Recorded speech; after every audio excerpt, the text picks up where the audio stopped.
Hello and welcome to Box Office Quarterbacks Podcast. Today I am Gerald Tracy, and we are doing something a little different than what we normally do. Normally we stick to movies and TV shows and other nerd shit. Today we're taking a little bit of a foray into video gaming. We're talking about Hogwarts Legacy, the game that is trending on every social media right now.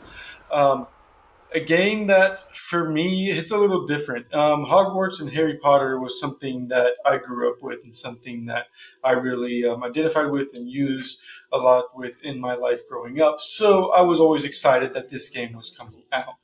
In fact, it's the reason I bought a PlayStation 5. When I got a PS5 about a year ago, I was like, well, I knew Hogwarts Legacy was coming out the next gen. I knew it was going to be old, PS4, but it would also be later. It wouldn't look as good, so I really wanted to experience it the way it was meant to be experienced. And let me tell you, right off the bat, yes, worth it. Absolutely worth it. PC, Xbox Series X, or PS5, whatever you're running on, it's fucking worth it, okay? You need to get this game and play it if you love big RPG style games with open maps and great stories.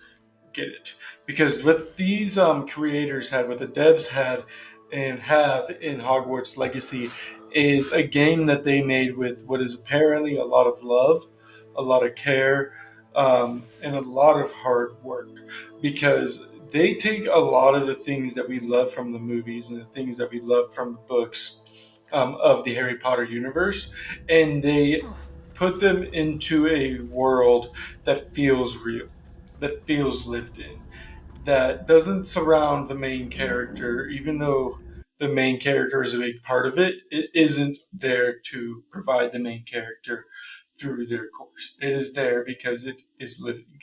And that's what I want to credit them with the most. I think they brought Hogwarts to life. They make it when Hogwarts is when you're flying on your broom or on your thestral or on your hippogriff, whatever you're on, and you're going across the water and you can see Hogwarts over the mountains, or you're going up a staircase, you're going down an alley in Hogsmeade. The whole game just looks beautiful. It's fun. It's an environment. But one thing I do want to get rid of is the notation that this game is GTA with Harry Potter skins, because it is far from GTA. I think the only thing that you can really say that this game will be GTA like is in the fact that it's going to be the only one of its kind, or the only one in its series for a while. This isn't The Witcher or God of War or Fallout or Horizon, even, where you're going to get multiple games. I don't think, not yet. Um, I see it being a GTA game where for the next 5 to 10 years, it's going to get DLCs. People are going to continue to play this game, and the story is going to get expanded on. And those DLCs may be expensive. I mean, I could see a DLC being, a sixth or seventh year or even further, and it's going to be another $65. It's going to be the same game, just more expanded story. You're going to get new map locations, etc. That's how I could see it being GTA like, because the last previous GTA has been going on since what, 2011. So that's where I could see it being like that. But before you go into this game, take into consideration your Skyrim playthroughs, your Witcher 3 playthroughs, your Horizon Zero Dawn playthroughs.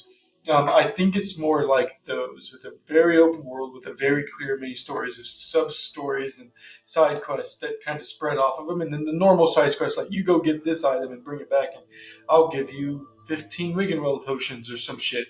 Like that's what you're getting in this game.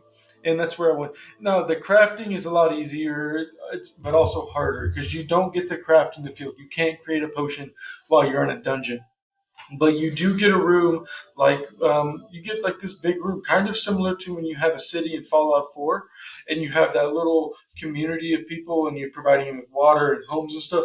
You will get a room in the room of requirement that you can edit, and you can have potions and herbology, and a whole room for beasts, and training room for your spells and such. So there's a lot of different options in this game for you to grow as a person, past, or not to grow as a person, excuse me, to grow as a player past what the main storyline wants you to do. So that's how I can see this game is going to get further with DLC. But overall, this game to me is a 10 out of 10. It's a Hall of Fame game on the box office quarterbacks rankings.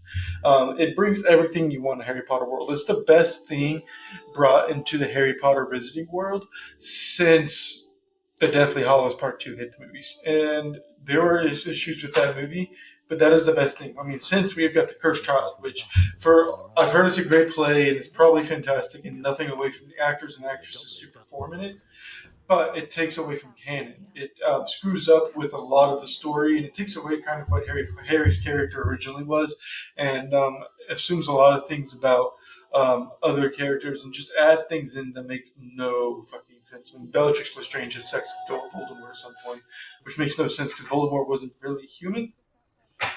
Let's set the fact.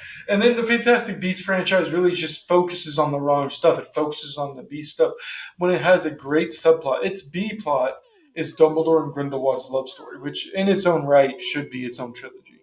So this brings in a lot of things that like we haven't seen before. It jumps away from Harry Potter, but it brings us into this universe, and it uses families, names, and characters that you've known from the books and even the movies that were mentioned or just sub mentions, and it brings them to life. And it really just it makes it makes me want to continue to play this game for a long time. I'm doing 4 playthroughs right now. As you've seen with the video I've been playing, I'm doing Gryffindor with my first one.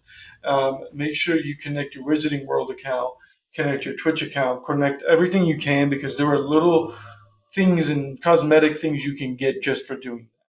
So if you don't have this game already, get it, play it, have fun, enjoy it, dive into the world of Harry Potter, and find out what it's like to finally be a wizard.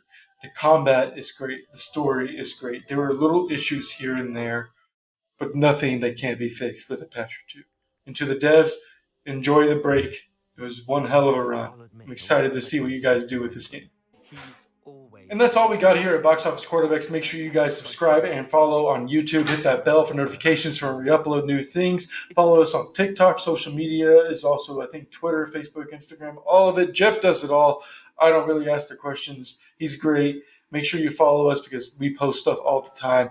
And continue to look forward for our next podcast this next week. We are doing another exciting movie. I'm not going to tell you which one yet because top secret, I don't know it. Anyway, I'm Gerald. This has been Box Office Quarterbacks Nerd Shit Edition. See you guys later.